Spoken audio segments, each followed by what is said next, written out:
पाई को समझेंगे कि पाई का मान तो सबको बताया गया है, अप्रोक्सीमेट मान यानी कि लगभग मान जो होता है वो कितना होता है 22/7 और दशमलव में हम इसको मान लेते हैं 3.14 मान लेते हैं लेकिन ये एक्चुअली इतना एग्जैक्टली होता नहीं है। पाई की जो परिभाषा होती है वो होती है परिधि और व्यास का क्या अनुपात, परिधि और व्यास के अनुपात को हम पाई कहते हैं। परिधि किसमें होती है? वृत्त में होती है ना। तो हम लिखते हैं किसी भी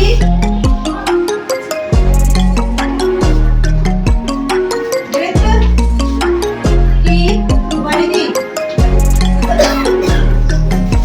एवं व्यास का अनुपात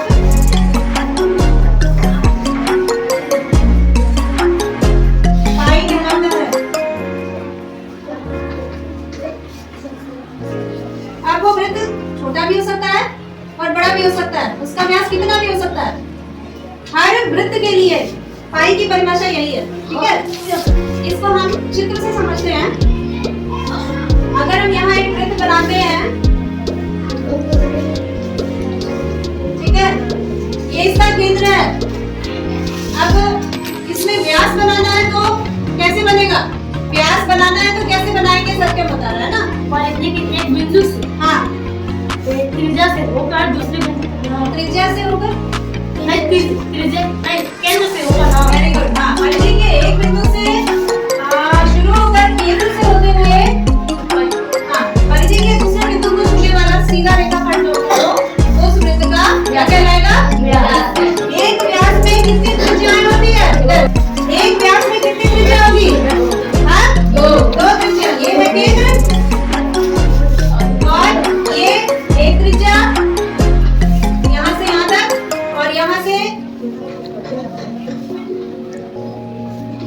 यहाँ तक हो जाएगी दूसरी त्रिज्या, ठीक है। और इन दोनों को मिला के जो होगा वो क्या होगा? व्यास। क्या हो जाएगा? व्यास, ठीक है। तो पाई की परिभाषा क्या है? परिधि बटा व्यास, है ना। परिधि बटा व्यास। हम इसको इस तरह से लिख सकते हैं, पाई बराबर परिधि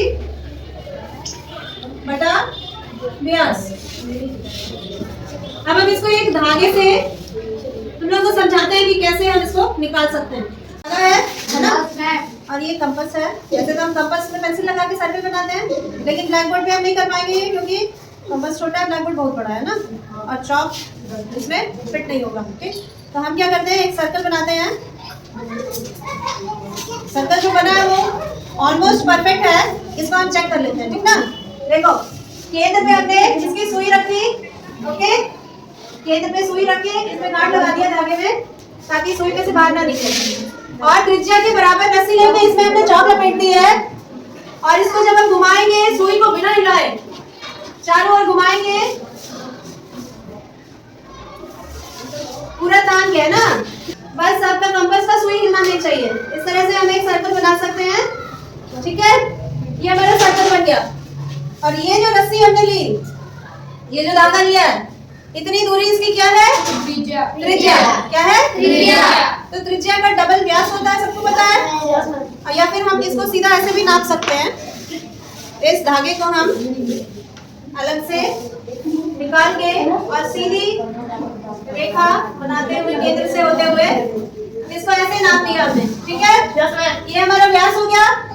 अब हमको देखना है कि परिधि जानते हो ना, परिधि किसको कहते हैं?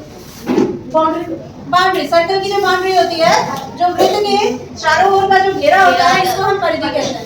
तो हमको देखना है कि व्यास को अगर हम लेते हैं, परिधि को व्यास से भाग देते हैं, यानी हम देखते हैं कि परिधि में कितने व्यास छुपे हो सकते हैं, तो हमको ये संख्या प्राप्त होनी चाहिए, यानी 3 से थोड़ा सा अधिक, ठीक है ना। यानी कि परिधि के अंदर 3 व्यास पूरे आने चाहिए और उससे थोड़ा सा जगह और बाकी बचना चाहिए, ठीक है। तो हम चेक करते हैं कि ये सही होता है कि नहीं। यहाँ से शुरू करते हैं हम। इस धागे को यहाँ तक नाप के रखना है और इस परिधि के ऊपर इसको बैठाना है, ठीक है। ऐसे देख लिया हमने, यहाँ तक आ गया। उसके बाद हम फिर से ये एक व्यास हो गया, फिर यहाँ से हम नापेंगे इस तरह से इस धागे को परिधि पे रखते हुए। ये दूसरा व्यास यहाँ तक हो गया और यहाँ से फिर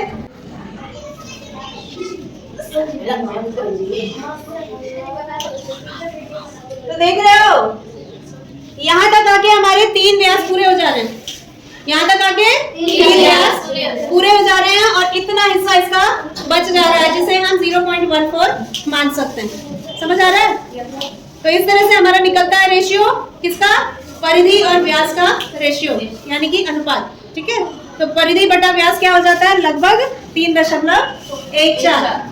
तो व्यास को हम जब परिधि पे रखेंगे तो 3 बार रखने के बाद थोड़ा सा स्पेस बचेगा, वही हमारा पाई की परिभाषा है। ठीक है, असल में पाई एक अपरिमेय संख्या है। क्या है?